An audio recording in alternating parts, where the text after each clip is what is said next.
civilization. There is no humanity without us. Every group on the planet comes from us. We're the only people who came from God. Everybody else came from us.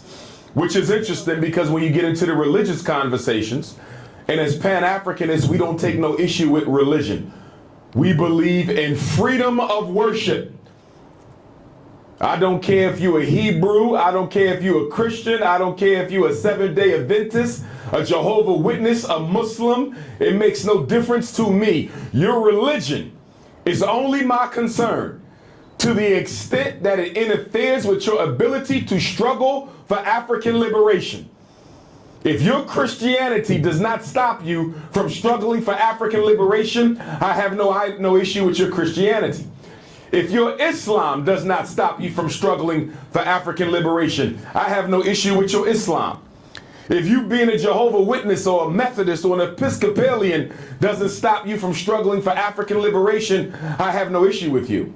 But on the flip side, if you say you cannot struggle for African liberation because your God doesn't allow you to see color, we have a problem. I can't struggle with you. If you tell me you can't work with other African people because they haven't been saved, or they haven't taken their shahada, or they haven't undergone a particular religious experience, if you say you have to be of my own belief in order for me to struggle with you, I have a problem because now your religion just became the enemy of African liberation. And let us be real clear. No weapon has been greater. No weapon has been used more against African people at home, which is Africa, and abroad in the diaspora than religion. It has been used to make us inferior. It has been used to brainwash us against who our true enemies are. It has been used to make us adopt a politically ridiculous colorblind agenda. How can you afford to not see color when you've been victimized by your race your entire experience outside of the diaspora? Who benefits by African people not seeing color? Who benefits by you not putting African people first? Always ask yourself that question when somebody gives you any set of circumstances. Who benefits from this? When a European came into Africa, he had the Bible, we had all the resources. By the time he left, he controlled all the resources and we had the Bible. Napoleon Bonaparte, and I'm no fan of his, of course he lost in the Haitian Revolution to Toussaint L'Ouverture and Jean-Jacques Dessalines. And Napoleon said, religion is what keeps the poor man from killing the rich one. I'm not against religion, but your religion must be an instrument of liberation or it is a waste of time. I was raised Muslim and Christian, so I know all about the church. I know all about the masjid. And if I'm going to be plainly honest with you, there's no religion on the face of the earth that serves African liberation. And you cannot be a Pan-Africanist if you still got that white Jesus hanging up in your house, in your dorm room, in your car, or in your Bible. Because before we can liberate ourselves politically, before we can liberate ourselves economically, before we can liberate ourselves socially, before we can liberate ourselves culturally, we have to liberate ourselves psychologically. I want you to hear me well, Puerto Rican Africans. I want you to hear me well, American Africans. I want you to hear me well, all my Latino Africans, my continental Africans, my American Africans. There is no liberation for our race that does not begin with psychological liberation until you change the way that you think about yourself, your people, and your future. Until you change the way that you think about who we are, and what we must become, you change nothing else about us. Reparations is a hot topic right now, ain't it? Everybody's talking about reparations this like it's some new thing. Reparations grew out of the Pan-Africanist movement. It was Pan-Africanism that gave birth to reparations, not YouTube or the YouTube opportunists. It was Pan-Africanists who gave birth to reparations. But guess what? The US government could give us $1 trillion. The French government could give us $1 trillion. The Italian government, the German government, the Belgian government, they could give us $1 trillion. But guess what? Without psychological liberation, I don't care how much money you get from the outside, until you change the dynamic in the inside, nothing else will change. That's why the most honorable Marcus Messiah Garvey, who gave us the red, black, and green flag and the largest black movement in modern history, Mr. Garvey said, don't take the kinks out of your hair, black sister. Take the kinks out of your mind. I'm going to get to the weaves and perms later. Because we cannot expect little black girls to grow up with pride. We cannot expect little black girls to grow up with self-respect while adult black women imitate Caucasians. Now, some of you have naturally curly hair. No problem with that. Some of you have naturally straight hair. No problem with that. We got African brothers and sisters in New Guinea, Papua New Guinea, in the South Pacific. They're naturally blonde, and they have naturally blue eyes. Some of our Puerto Rican African brothers and sisters got green and blue, and our Cuban brothers and sisters and Dominican brothers and sisters got green and blue. I got nieces and nephews who got green and blue eyes. So that's not the issue. If that's your natural color, so be it. But for those of you who have the original ancient skin color and the original ancient hair color and the original ancient hair texture and the original ancient phenotype of our great-grand ancestors on the Nile Valley of Africa, why would you dare snuff that out?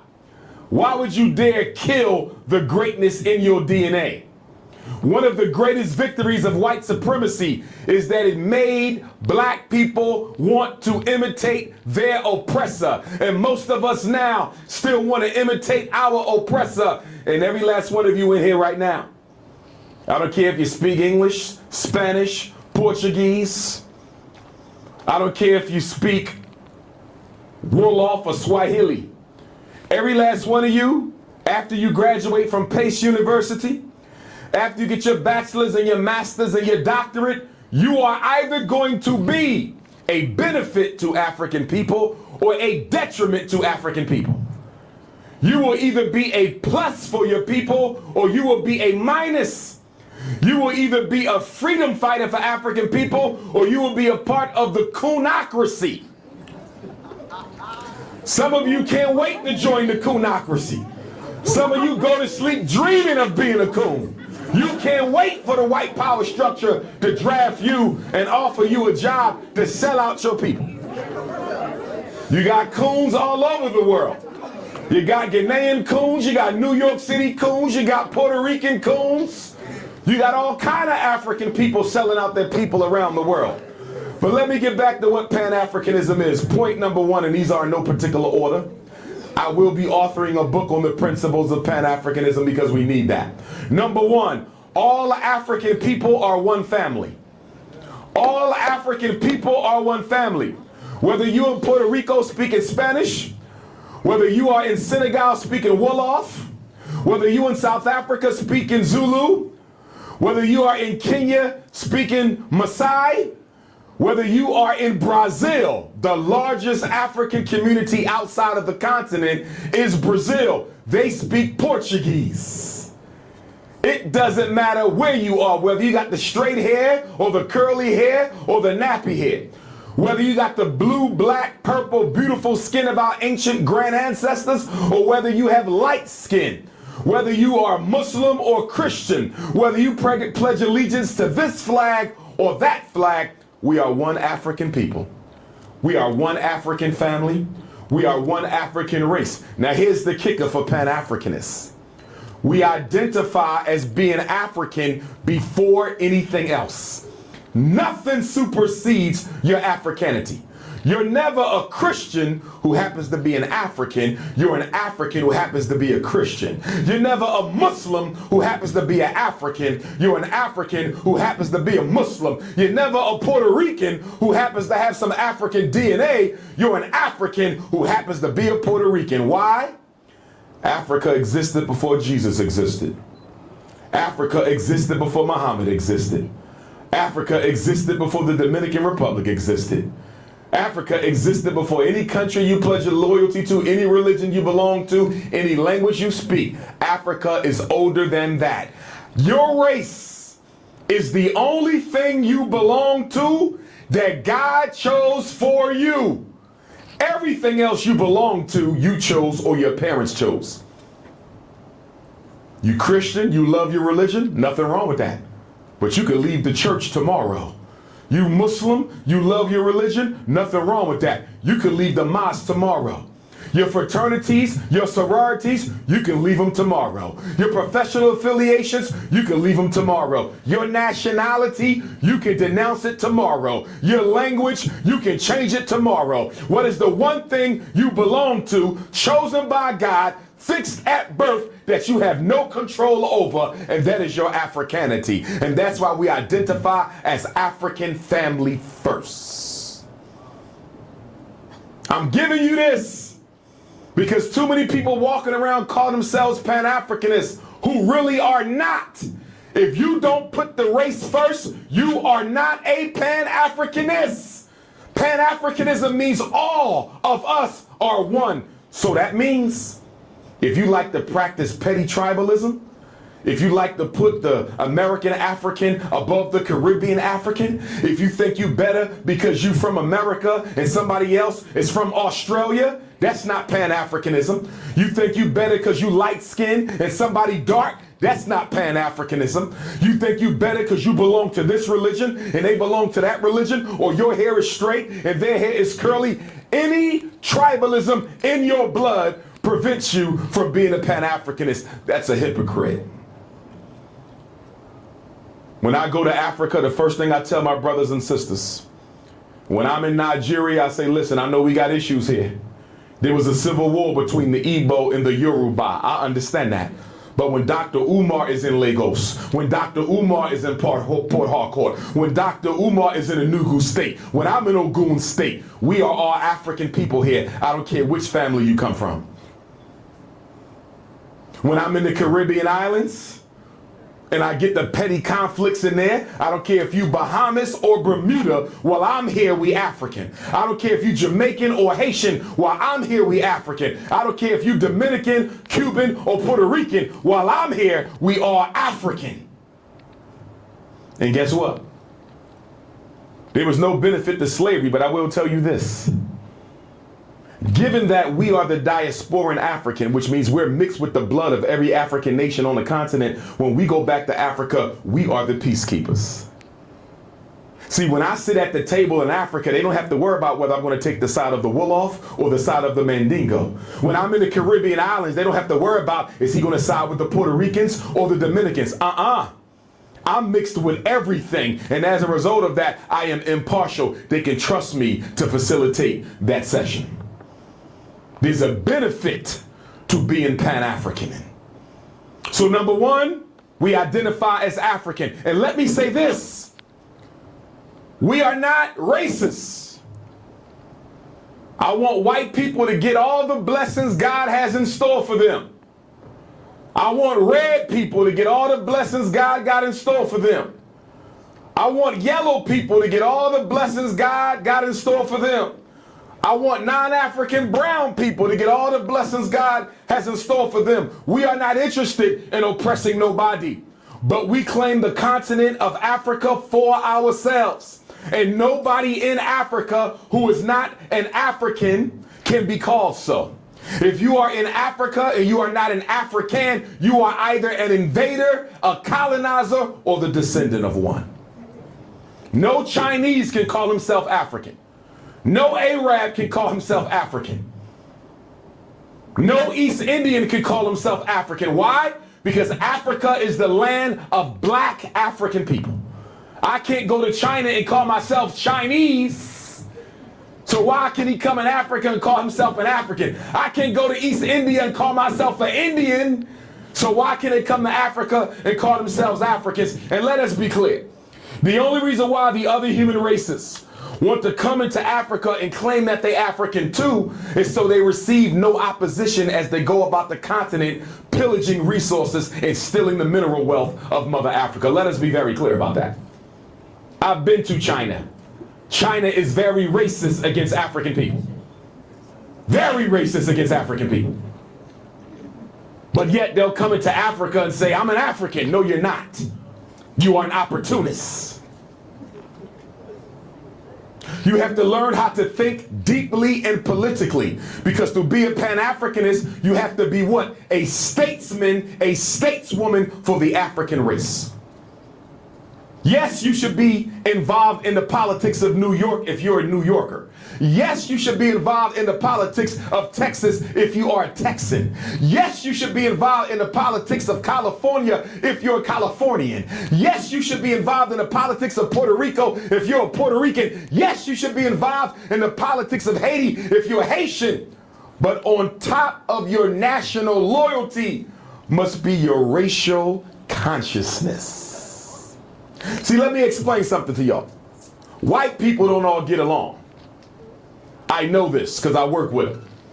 Some Jews think they better than Italians. Some Italians think they better than the Irish. Some Irish think they better than the Greeks. Some Greeks think they're better than the Anglo-Saxons. But when it comes to doing what? Making sure white folks control the economics of the planet, they stop fighting long enough to keep raping Africa, and then they go back to fighting after they take care of the business of the white race.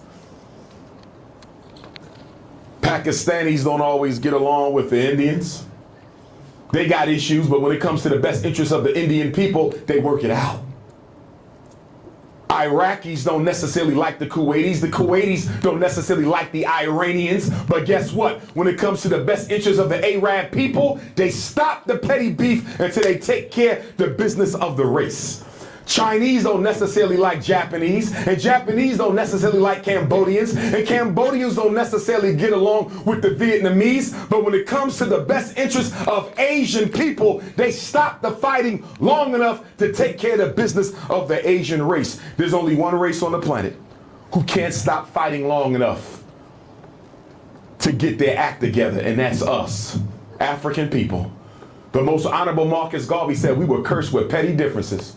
If black people don't have a reason to fight, we'll make one up. Skin color, language, education, light skin, dark skin, Muslim, Christian, curly hair, straight hair, Spanish, English. And the white power structure laughing at all of us. Because everybody needs to understand this, and this is my second point of Pan-Africanism.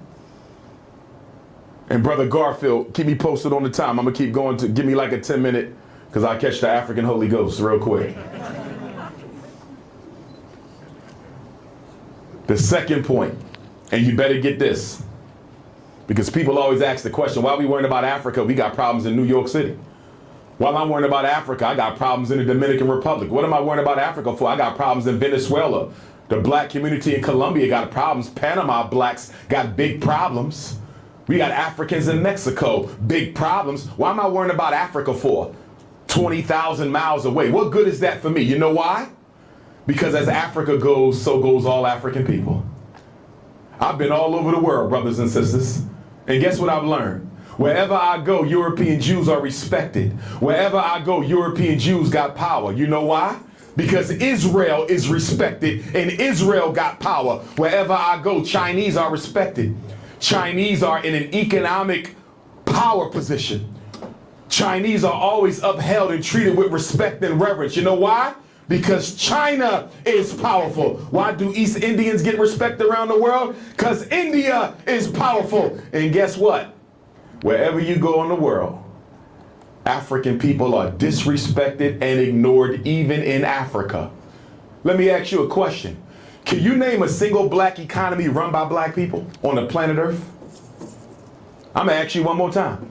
Can you name a single country, Africa, Central or South America, anywhere in the Caribbean, where we are in control of our own economics? Anybody? There's not one. There's not one.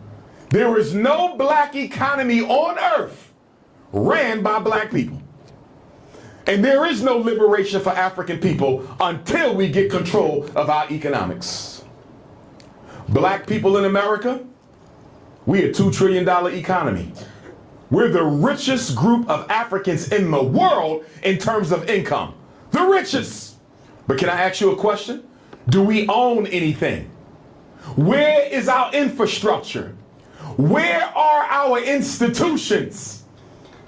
We keep talking about Black Wall Street, Black Wall Street, but no city in America do I find African people owning their own hospital, their own bank, their own supermarket, and their own school. Those are the four essential institutions. independent black hospital, independent black bank. You need a hospital to save the people, a bank to invest in the people, supermarket to feed the people, and a school to teach the people. Why we ain't got that? There's a Chinatown in damn near every major city.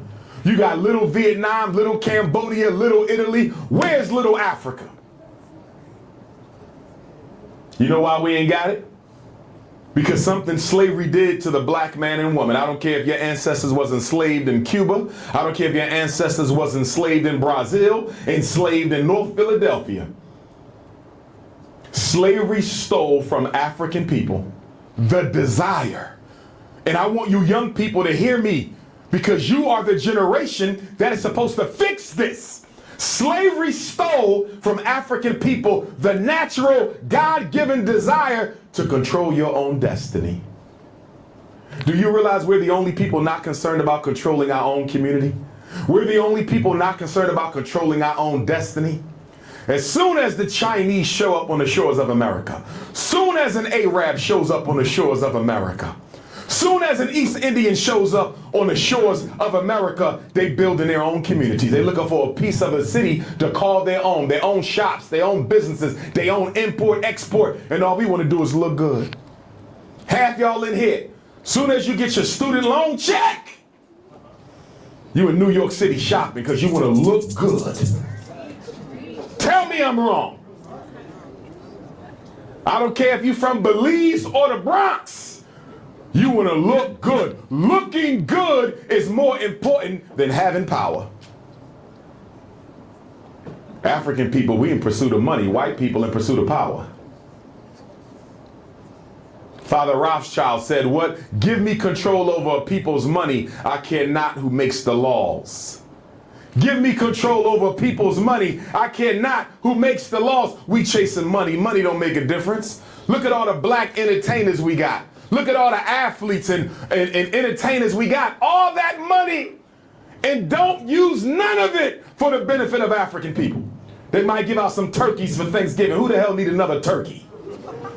You worth $500 million, and the best you can do for the black community is some stale-ass turkeys, some sneakers, another playground dedication. That ain't what we need. We need institutions and industries, brothers and sisters. So number two, as Africa goes, so goes all African people. You will never be respected. I don't care where you move to in this world until Africa is respected. That's why Africa matters. You want to know why black folks get killed by the police in broad daylight and nothing happens? Who gonna speak up for you? What African country gonna stand up and say the next time you kill one of mine in your country, don't come over here looking for no gas. Next time you kill one of mine in your country, don't come over here looking for no oil. Next time you kill one of mine in your country, don't come over here looking for no diamonds or no coltan. Next time you kill one of mine in your country, you ain't getting another piece of mineral from under my soil. Because remember, the African continent is the only continent that can survive without any other continent. No other continent can survive without Africa. There is no military without Africa.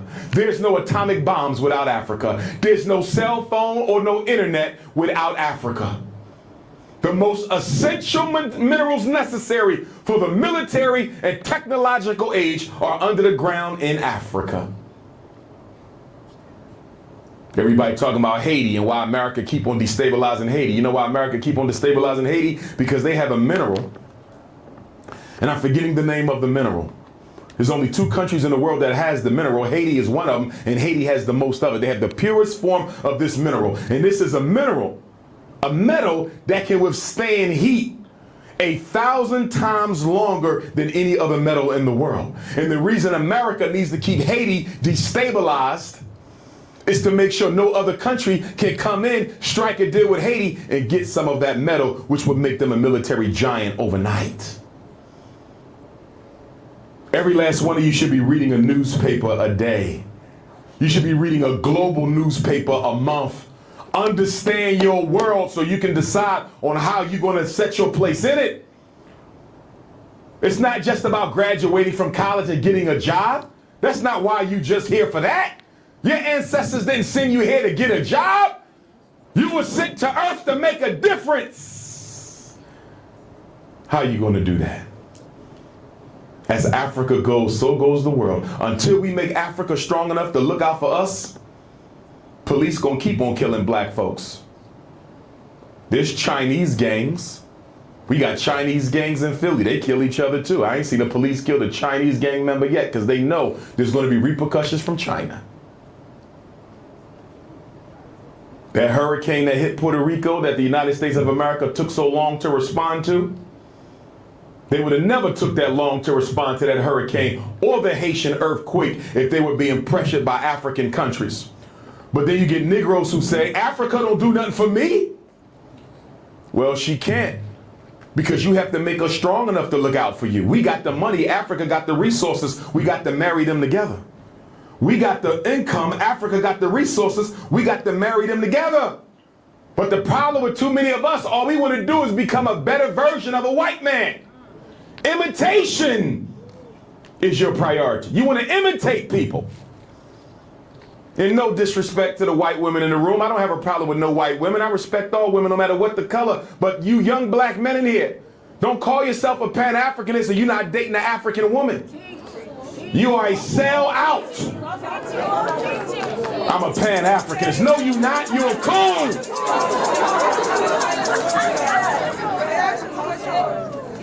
You think it's a coincidence that black men date outside the race more than all other men put together? You think it's a coincidence? Young men in college date outside the race. Black men in college and in the world date outside the race more than any other man. That's because of slavery and self-hatred. That's because of slavery and self-hatred. Marriage is a business, y'all. Marriage is a business. Kobe Bryant is with the ancestors now. And the reason Kobe Bryant is with the ancestors now is because Kobe Bryant was about to start his own professional basketball league headquartered in China.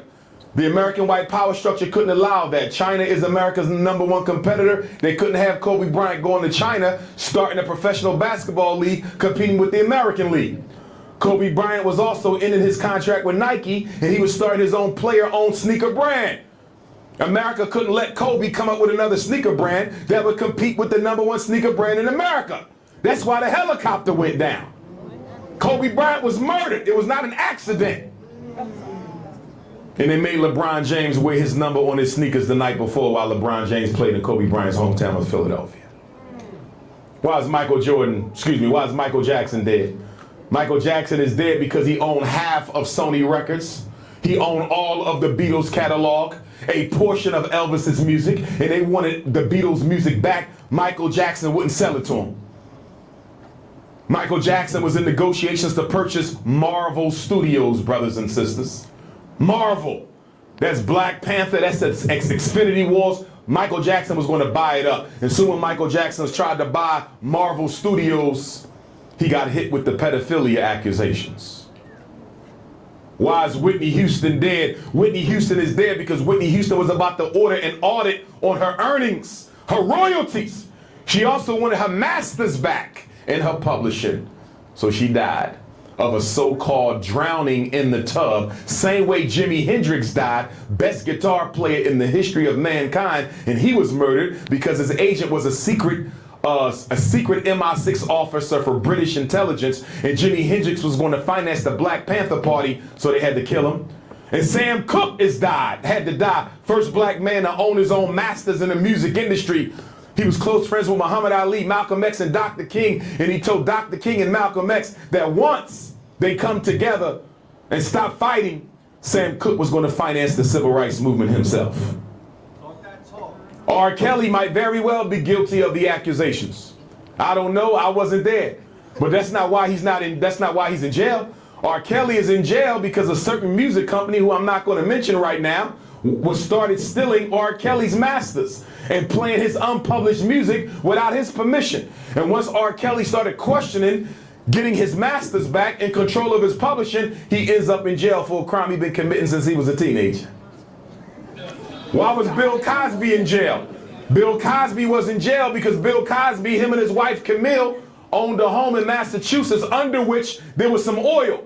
And the second largest oil company in the world wanted to drill under the home of Bill and Camille Cosby in Massachusetts. And when Bill and Camille Cosby said, you're not drilling under this house, and they organized all their neighbors so they wouldn't let none of them drill, next thing you know, he gets accused of 50 old women who say he molested them 30, 40 years ago. Now, I don't trivialize sexual violence against women, but guess what?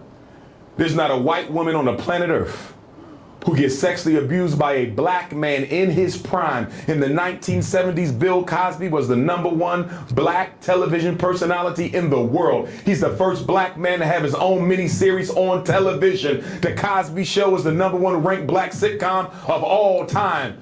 And Bill Cosby sexually harassed you in 1970 when you was young and beautiful, but you wait till you old and nasty in your 50s and 60s before you tell somebody about it?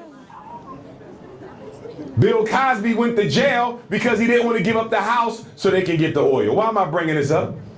You got to read and study, and you don't just take what people tell you to be true. Develop your own mindset.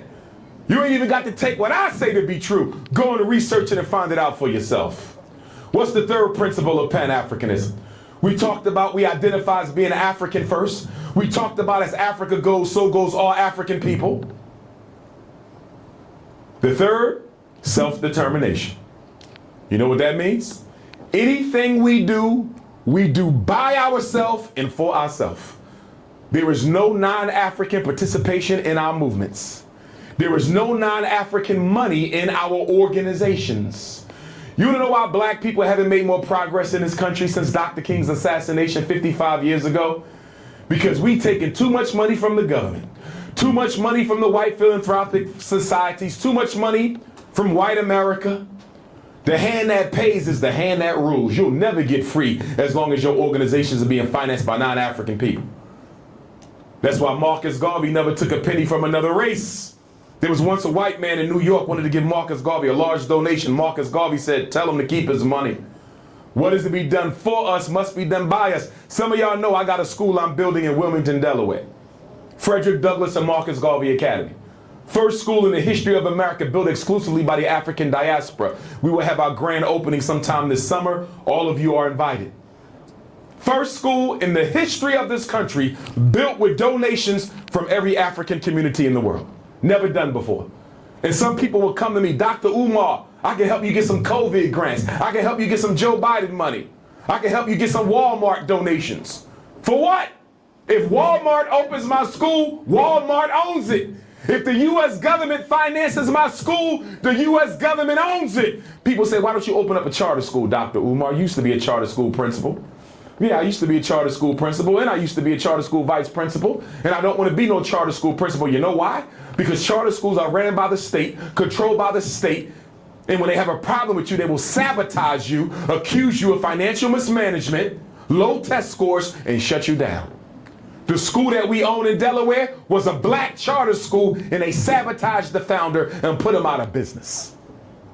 It might be harder to do it on your own, brothers and sisters, but you better learn that that's the best way to get it done. Don't you start taking money from other groups. The more money you take, the more indebted to them you are. Why do you think Africa's still in the position she in with all the aid Africa gets? People say Africans must not know how to solve their problems because America been pumping money.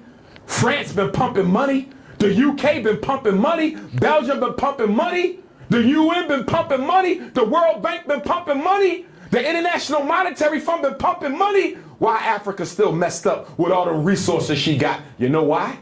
Because whenever they give Africa a loan, whenever they give a Caribbean island a loan, whenever they give a Central or South American African country a loan, they put 3 requirements with that loan. Requirement number 1, 1,000% interest or more.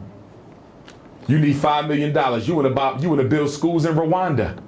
She wants $5 million. She's the president of Rwanda. And guess what America says? I'm going to give you $5 million, but I'm going to charge you 1,000% on every dollar. How long will it take Rwanda to pay back that loan? You'll be paying it back for the next 100 years. This is how they keep Africa in debt, by exploiting them with the interest rates. Number 2, 2 minutes. Number 2, they'll tell Africa, you have to have a free market economy. I need y'all to understand this. This is real important. I'm going to be quiet because I know we got a break and then we got the Q&A. Y'all be able to ask me anything you want. Second thing they do is they demand that African countries participate in the free market economy. You know what that means? You're the president of Senegal. In Senegal, y'all have your own salt. You don't need Morton salt. You don't need Whole Foods salt. You don't want nobody selling salt in Senegal because Senegal got your own salt. You the president of Ghana. Y'all got palm oil. You don't need Crisco oil. You don't need canola oil. Y'all got your own oil. But guess what America going to tell you? Guess what France going to tell you? Guess what Belgium going to tell you? They're going to say, we know you got your own salt, but because I gave you $5 million to build some schools, you have to let all the American salt companies come into your country and compete with your homegrown salt company. So let me ask you all a question. If she has her own salt, but she can't protect her salt market, America says as a consequence of the loan, you got to let all America salt companies come into your country. What do you think happens to your salt industry within 5 years? Sabotaged and shut down. You got your own palm oil. What happens to your homegrown palm oil industry after 5 years where you got to compete with all the American, British, French, or Italian oil companies? You be sabotaged and shut down. This is why African countries, Caribbean countries, Central and South American countries are importing food that they grow themselves. Why are you importing tea if you grow tea? Why are you importing chicken if you can raise your own chicken? Why are you importing things that you can make yourself? Because the European countries of the world sabotage Africa's growth. I want to close with this. And before we take the break, take your phone out. I'm going to give you my number. So